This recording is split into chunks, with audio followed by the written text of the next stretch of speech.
మీ పేరు? చావా రామారావు, మాడుగుల గ్రామం. వచ్చే ఎన్నికల్లో మీరు ఎవరిని గెలిపించాలనుకుంటున్నారు? ఎరపతిని శ్రీనివాసరావు గారు.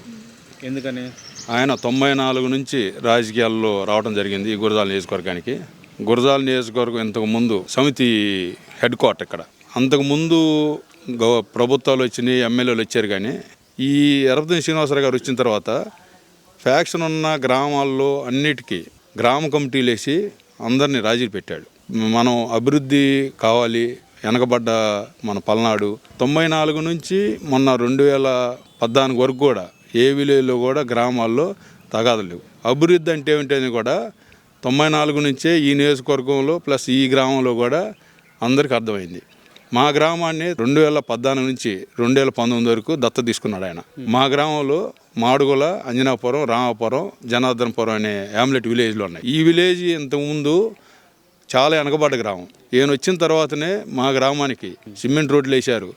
అట్లాగే స్కూల్ బిల్డింగు మాకు 8th క్లాస్ వరకే. ఎప్పటి నుంచి దాదాపు 1945 నుంచి ఉంది ఆ బిల్డింగు. ఈయన వచ్చిన తర్వాత 8th నుంచి 10th వరకు అప్గ్రేడ్ చేయించాడు, స్కూల్ బిల్డింగ్లు కట్టాడు. అట్లాగే సబ్స్టేషన్, మాకు కరెంట్ సమస్య, రైతులు ఆయన దగ్గర పోయి మా కరెంట్ ఇబ్బంది అవుతుందంటే సబ్స్టేషన్ తీసుకొచ్చాడు. అంగన్వాడీ బిల్డింగులు, అట్లాగే చెక్ డ్యాములు కట్టించారు, రహదారులు, బ్రిడ్జీలు కట్టించారు. అట్లాగే పైపు కలవట్లు కూడా వేయించాడు. 2 చింతల మేజరు, దైద మేజరు, గొట్టు ముక్కల మేజరు, 3 మేజర్లు మా గ్రామ పరిధిలో మాకు అందుబాటులో ఉంటాయి. ఆ కాలువలకు కూడా నీళ్ళు రాకపోతుంటే లైనింగ్ చేయించారు 2014 నుంచి 19 లోపల. 3 కాలువలు కూడా బ్రహ్మాండంగా ఇప్పటివరకు ఎటువంటి ఇబ్బంది లేకుండా నీరు వస్తే బాగానే ఉంది.